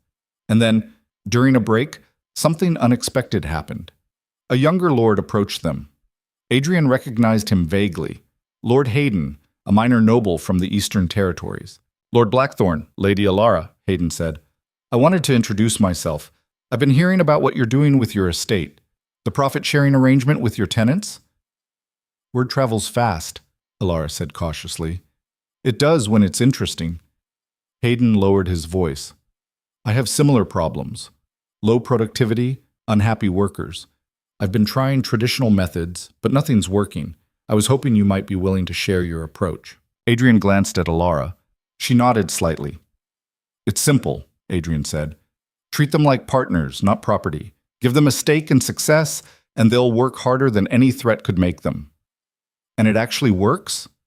"Our fields are producing for the first time in 5 years," Alara said. "Our people are healthier, happier, and more loyal. Yes, it works." Hayden looked thoughtful. "I'd like to visit. See it for myself, if you'd allow it." "You're welcome anytime," Adrian said. After Hayden left, 2 more lords approached with similar questions. Then a merchant interested in their investment model. Then a representative from the King's Economic Council. By the end of the night, Adrian and Alara had spoken to more people than Varric, and for the first time, they weren't seen as failures. They were seen as innovators. The summit lasted 3 days. On the final night, there was a formal dinner. Adrian wore his family crest with a pride he'd never felt before. Alara wore a gown she'd commissioned herself, elegant but not extravagant. A statement. During the meal, the king himself stopped by their table. "Lord Blackthornne, Lady Alara." The king was older, gray-haired, with sharp eyes that missed nothing. "I've been hearing interesting things about your estate." Adrian stood, bowing. "Your Majesty." "Sit, sit." The king waved a hand. "Tell me, is it true you've implemented a profit-sharing system with your tenants?" "It is, Your Majesty," Alara said. "We found that when people have a personal stake in success, they invest more than just labor. They invest care." "A radical approach." "An effective one," Adrian added. "Our productivity has increased 40% in 3 months. The king raised an eyebrow. Impressive. And you're not concerned about setting a precedent? Other lords might see it as undermining the natural order. With respect, Your Majesty, Alara said carefully, the natural order wasn't working. Our estate was dying. Sometimes survival requires innovation. The king smiled slightly. Indeed. Keep doing what you're doing, Lord Blackthornne. The crown appreciates nobles who think beyond tradition. He moved on, leaving Adrian and Alara staring at each other in shock. Did the king just endorse us? Adrian whispered. I think he did, Alara said, equally stunned. Across the hall, Varric was watching, and he looked furious. But they left the capital the next morning before Varric could make another move. The journey back felt different, lighter somehow, like they'd crossed a threshold. We did it, Adrian said as the carriage rolled north. We actually did it. We survived, Alara corrected. That's not the same as winning. It's close enough for now. Alara smiled, and for the first time in weeks, it reached her eyes. Yeah, it is. When they reached Blackthornne, the tenants were waiting. They'd cleared the final debris from the mine entrance, prepared the fields for spring planting, and organized a small celebration. Old Greaves stepped forward, grinning. Welcome home, my lord, my lady. We've got news. Good news, I hope, Adrian said. The engineers finished surveying the mine collapse. They think they can reopen a secondary shaft, smaller than the main one but viable. We could be back in production within 6 months. Adrian felt hope flare in his chest. That's incredible. It's a start, Alara said, but she was smiling too. That night, Adrian found her in the library, reviewing the new mine proposals. He sat down across from her, just watching. What? She asked, not looking up. I was wrong about you, Adrian said quietly. When we got married, I thought you were just a transaction, a means to an end. But you're not. You're the reason any of this is possible. You're the reason I didn't lose everything. Alara set down her pen, meeting his eyes. I didn't do it alone. No, but you led, and I followed, and I'm grateful. Something shifted in Alara's expression. The walls she'd kept up since the fire, since the argument, since the beginning, they cracked, just slightly. I'm not used to gratitude, she said softly. Most people see me as a tool, a problem solver, something useful. You're more than that, Adrian said. You're brilliant and stubborn and terrifying, and I don't know what I did to deserve you, but I'm not letting you go again. Alara's breath hitched. Adrian, I love you, he said. The words came out rough, unpracticed, but true. I don't know when it happened. Maybe it's been happening since the beginning. But I love you. And I wanted you to know. Alara stared at him, her eyes bright. Then she stood, crossed to him, and kissed him. It wasn't gentle. It was fierce, desperate, full of everything they'd been through and everything they still had to face.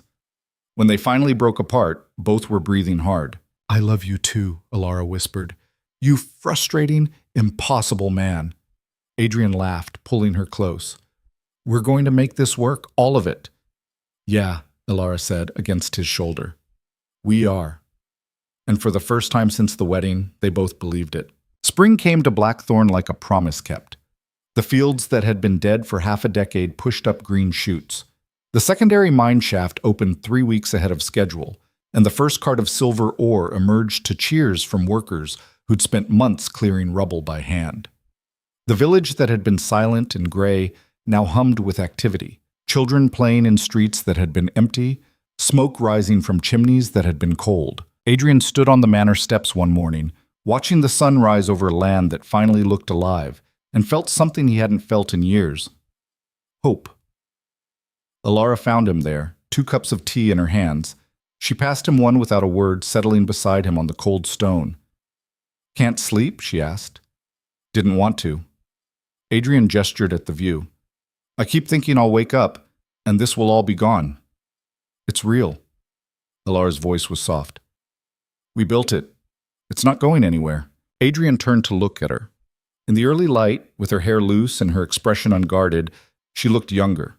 Less like the Iron Duchess who'd faced down nobles, and more like the woman he'd fallen in love with somewhere between the arguments and the ashes. I never thanked you properly, he said. For what? For not giving up on me. For staying when you had every reason to leave. He took her hand. For teaching me how to be better. Alara's fingers tightened around his. You taught yourself. I just gave you a reason to try. They sat in comfortable silence, watching the estate wake up. It was a fragile peace. Varric was still out there, still dangerous. And the estate's finances were stable, but not secure. But for this moment, it was enough. The moment ended when Marcus appeared in the doorway, his expression grim. We have visitors, he said. Lord Varric and 6 armed men. They're at the gate. Adrian stood immediately, his body tensing. What does he want? He didn't say, but he's demanding to speak with you both. Marcus hesitated. He looks angry. Alara set down her tea, her mind already working. Let him in. We'll meet him in the Great Hall. Are you sure that's wise? No, Alara said, but avoiding him won't make him go away. Varric strode into the Great Hall like he owned it, his guards flanking him. He was dressed for travel, his coat dusty, his expression cold and controlled. But there was something brittle underneath, a fury barely contained. Adrian and Alara stood waiting, Marcus and several estate workers positioned strategically around the room. Not quite a show of force, but a reminder that Varric wasn't on his own territory. Lord Varric, Adrian said evenly, this is unexpected. Is it? Varric's smile was sharp. I thought I'd check on my investment, see how the Blackthornne estate is faring after all that innovation you've been boasting about. We're doing well, Alara said. Thank you for your concern. Are you? Varric walked slowly around the room, his gaze taking in every detail. Because I've been hearing interesting things, rumors that you've been making accusations, that you've been telling people I was responsible for the mine fire. I said you benefited from it, Alara corrected. I never claimed to have proof. Yet. Careful, Lady Alara. Slander carries consequences. So does arson. Alara's voice was ice. An attempted murder. 4 men were in that mine when it burned. One of them nearly died. Varric turned to face her fully. You think I'd risk my reputation on something so crude? I think you'd risk anything to get what you want, Adrian said. The mine, the land, control. You're delusional, both of you. Varric gestured dismissively. This whole performance, the profit-sharing, the common touch, pretending to care about peasants, it's theater, and everyone knows it. Then why are you here? Alara asked quietly. If we're so irrelevant, why come all this way? Varric's mask slipped for just a second. Rage flashed across his face before he controlled it. To offer you one last chance. Sell me the mine and the borderlands. I'll pay fair value, more than fair. You can keep your little social experiment with the tenants, but the real assets, those belong to someone who knows how to use them. The answer is no, Adrian said. You're making a mistake. We've made plenty of those, Alara said, but this isn't one of them. Varric's hands clenched. You think you've won. You think because the king smiled at you at some dinner, you're safe, but you're not. I will destroy you. I will take everything you've built and burn it to the ground. And when I'm done, no one will remember your names. Get out, Adrian said quietly. Excuse me? You heard me. Get out of my house, now. For a moment, Varric looked like he might refuse. His guard shifted, hands moving toward weapons. The air in the hall went taut with potential violence. Then Marcus stepped forward, flanked by a dozen estate workers. Not armed, but present. A wall of bodies between Varric and the door. Varric looked around, calculating. Then he smiled, cold and humorless. Enjoy your victory while it lasts, Blackthornne. It won't. He left, his guards following. The hall doors slammed shut behind him. Adrian exhaled slowly. That went well? He's going to escalate, Alara said. We embarrassed him, made him look weak. He won't let that stand. So what do we do? Alara turned to Marcus. Start documenting everything, every worker, every expense, every decision we've made regarding the mine. If Varric's going to come after us, he'll do it legally. We need to be ready. Marcus nodded and left to organize the effort. Adrian looked at Alara. You think documentation will stop him? No, but it'll slow him down. She crossed to the window, staring out at the fields. We need leverage. Something that makes him more vulnerable than we are. Like what? I don't know yet. Alara's jaw set. But I'll find it. Over the next 2 weeks, Alara became obsessed. She spent hours poring over old records, trade agreements, legal documents, anything that might give them an edge. Adrian helped where he could, but this was Alara's battlefield. He'd learned to trust her instincts. The breakthrough came from an unexpected source. Thomas Vance arrived unannounced, his carriage rolling up to the manor on a gray afternoon. Alara met him in the courtyard, surprised and wary. "Thomas, what are you doing here?"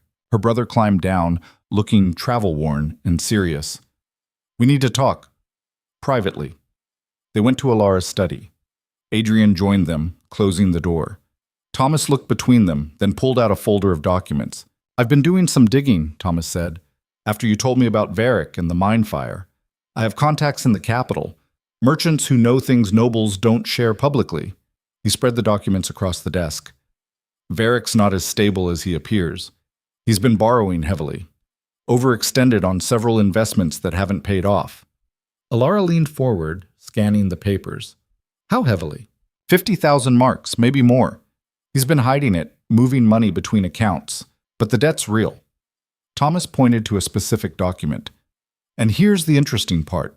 One of his biggest creditors is the Crown Treasury. If Varric defaults, the king can seize his assets, including his lands."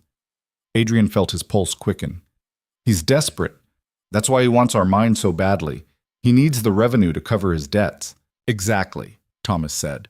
"And if the king finds out Varric's been engaging in criminal activity to secure assets, like arson or sabotage, he'll lose everything." "We still don't have proof of the arson," Alara said. "Just suspicion." "No, but I found something else."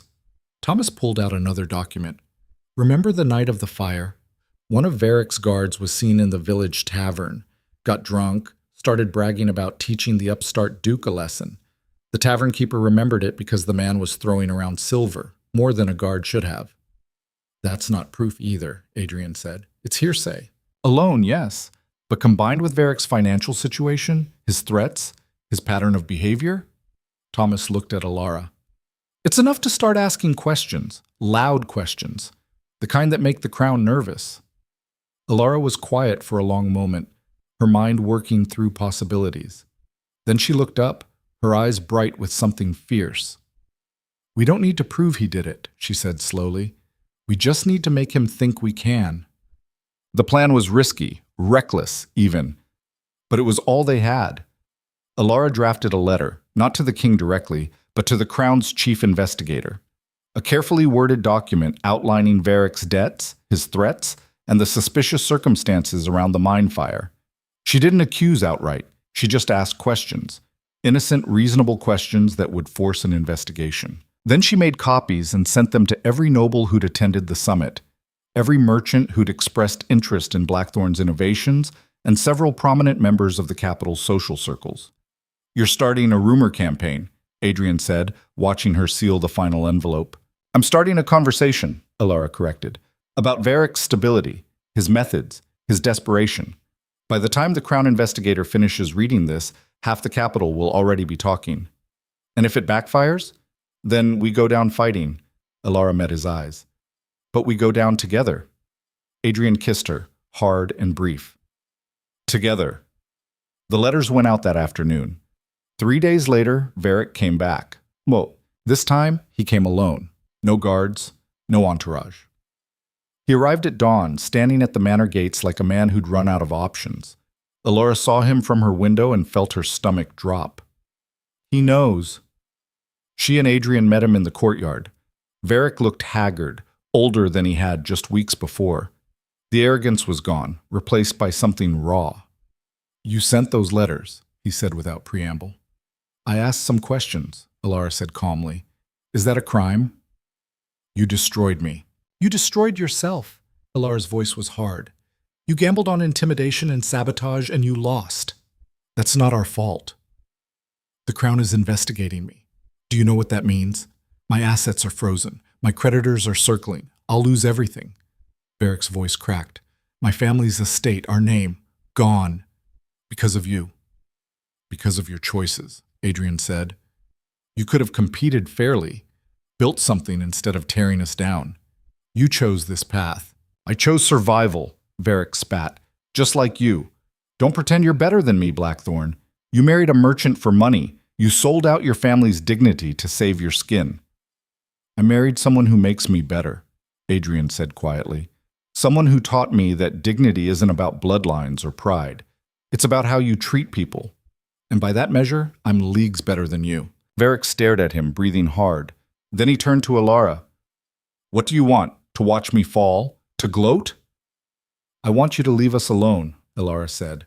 Drop your claim to our lands, stop interfering, and maybe, I'll consider telling the Crown investigator that we were mistaken about some of our suspicions. You'd help me? I'd stop hurting you. There's a difference. Alara's expression was unreadable. I don't want to destroy you, Varric. I just want you gone. Varric was silent for a long moment. Pride and desperation warred across his face. Finally, he nodded. Fine. The lands are yours. I'll send formal documentation by the end of the week. And the mine? Yours. The word came out bitter. All of it. He turned to leave, then paused. For what it's worth, you would have made a terrifying opponent in the capital, if you'd been born with the right name. I'm terrifying here, Alara said. That's enough. Varric left. This time, he didn't look back. When he was gone, Adrian pulled Alara into his arms.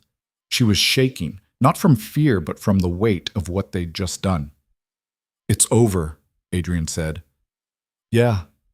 Alara's voice was muffled against his shoulder. It is. The Crown's investigation concluded 6 weeks later. Varric was found guilty of financial misconduct and lost most of his holdings. The arson charges were never proven. The evidence was too circumstantial, but the damage was done. Varric's reputation was destroyed, his influence gone. Blackthorne, by contrast, thrived. The mine produced steadily through summer. The profits split between the estate, the investors, and the workers according to Alara's agreements. The agricultural reforms yielded the best harvest in a decade, and the profit-sharing model attracted attention from across the kingdom. Other estates, curious nobles, even a delegation from the King's Economic Council. Lord Hayden visited, as promised, and implemented similar reforms on his own lands. Others followed. Slowly, quietly, Blackthorne became a model for something new. And Adrian and Alara, the failures who'd married out of desperation, became symbols of innovation. It was strange and uncomfortable and occasionally overwhelming, but it was real. One evening, 6 months after Varric's fall, Adrian found Alara in the garden. She was sitting on a stone bench, watching the sunset paint the sky in shades of amber and rose. Mind if I join you? He asked. Alara smiled and shifted to make room. Only if you promise not to talk about grain yields or mine production. Deal. Adrian sat, taking her hand. I was thinking about the wedding, our wedding. That disaster. That's the one. Adrian laughed softly. I remember standing there thinking I'd trapped myself, that I'd traded my freedom for survival, and I'd spend the rest of my life resenting it. Flattering. Let me finish. He squeezed her hand. I was wrong. I didn't trap myself. I freed myself. Because marrying you forced me to face everything I'd been avoiding. My failures, my fears, my complete lack of ability to run this place. You didn't let me hide. And I hated you for it at first. I know. But then I fell in love with you. And I started to see what you saw. That this place could be more than a dying legacy. That I could be more than my father's disappointment. Adrian turned to face her. You saved me, Alara. In every way a person can be saved. Alara's eyes were bright. You saved yourself. I just gave you the tools. We saved each other, Adrian said. And I wouldn't change any of it. Not the arguments, not the fire, not even Varric. Because it all led here. To this. He gestured at the estate around them. The fields golden with grain. The village alive with light. The people, their people, safe and thriving. I love you, Adrian said. And I'm grateful every single day that you walked into my life and refused to be ignored. Alara kissed him, slow and deep. When they broke apart, she was smiling. I love you too, even when you're being dramatic. I'm not being dramatic, I'm being honest. You're being both. Alara leaned her head on his shoulder. But I'll allow it. They sat in comfortable silence as the sun sank below the horizon, painting the world in shades of purple and gold. 2 years later, Blackthornne held its first harvest festival in over a decade. The entire estate turned out: tenants, workers, merchants from neighboring villages, even a few curious nobles who'd heard about the Blackthornne model and wanted to see it for themselves. Tables were set up in the manor courtyard, laden with food and drink. Musicians played. Children ran wild. Adrian stood at the edge of the celebration, watching it all with quiet wonder. Alara appeared at his side, handing him a cup of wine. "You look overwhelmed," she observed. "I am. I keep thinking about what this place looked like 2 years ago. Empty, dying, and now—" He gestured at the celebration. "This." "We did good work," Alara said simply. "You did good work. I just followed your lead." "That's not true. You learned. You changed. That's harder than anything I did." Alara clinked her cup against his. "To survival." "To more than survival," Adrian corrected. "To building something that lasts." They drank, watching their people celebrate. Old Greaves approached, grinning and slightly drunk. "My lord, my lady, you should join the dancing. It's bad luck not to." "I don't dance," Adrian said. "You do tonight." Greaves grabbed his arm, pulling him toward the crowd. Alara laughed and followed. The music was loud, the dancing chaotic and joyful. Adrian stumbled through the steps, completely out of his depth, while Alara moved with easy grace beside him. People clapped and cheered, and for the first time in his life, Adrian felt like he belonged. Not because of his title, not because of his name, but because he'd earned it. Later, when the celebration wound down and the guests dispersed, Adrian and Alara walked back to the manor together. The stars were bright overhead, the air cool and clean. "Do you ever wonder what would have happened if you'd refused?" Adrian asked. "If you'd said no to the marriage and stayed in Ashford?" Alara considered. "Sometimes. I think I'd probably be running my father's business by now. Successful, respected, safe." "You don't sound happy about it, because safe isn't the same as alive." Alara looked at him. "I chose this. The risk, the struggle, you. And I'd choose it again. Every time." Adrian pulled her close, kissing her forehead. "Good, because I'm not letting you go. I'd like to see you try." They reached the manor steps and stopped, looking back at the estate one more time. The fields, the village, the land they'd fought for and nearly lost and somehow saved. "We should expand," Alara said suddenly. Adrian blinked. "What?" "The profit-sharing model. We should offer it to other estates. Consult, teach them how to implement it. We could change the whole region." "You never stop, do you?" "Would you want me to?" Adrian laughed, pulling her into his arms. "Never." 5 years after their wedding, the Blackthornne estate was unrecognizable. The mine produced steadily, the workers co-owning shares that made them wealthier than most tenant farmers. The agricultural innovations had spread to 12 neighboring estates, creating a network of thriving communities. And the Blackthornne model, as it had come to be known, was being studied by the King's Council as a potential framework for broader reform. Adrian and Alara's marriage, once a source of scandal and mockery, had become legendary. Songs were written about the merchant's daughter who tamed the North. Stories spread about the Duke who learned to kneel before he learned to lead. Most of it was exaggerated, but some of it was true. On their 5th anniversary, Adrian surprised Alara with a gift. He led her to the library, where a portrait had been hung above the mantel. It showed both of them, not in formal court dress, but in their working clothes. Adrian with dirt on his hands, Alara with ledgers under her arm. Behind them, the Blackthornne estate stretched out in realistic detail. The fields, the mine, the village. Their people, painted small but present. "It's not traditional," Adrian said, "but I wanted something that showed who we really are. Not Duke and Duchess. Partners." Alara stared at the portrait, her eyes wet. "It's perfect." "I have something else." Adrian pulled out a document. "I had the marriage contract officially voided, not just amended, completely dissolved. We're not bound by law or money or obligation anymore." Alara took the document with shaking hands. "Adrian, what?" "I'm asking you to marry me again," Adrian said. Not because we have to, not because it makes sense, but because I choose you. Every day, for the rest of my life. If you'll have me." Alara looked at him, this man who'd been broken and arrogant and lost, who'd learned to be better because she demanded it, who'd become her partner in every sense of the word. "Yes," she said, her voice fierce. "Yes, always." They kissed, surrounded by books and maps, and the portrait of a life they'd built from ashes. And in the fields beyond the manor, the first snow of winter began to fall, gentle, quiet, covering the land in white. The north was harsh. It always would be. But Blackthornne had learned to survive the cold. Together. Years later, when Adrian's hair had gone gray and Alara's hands bore the calluses of a lifetime of work, they would sit on those same manor steps and watch the estate bustle with life.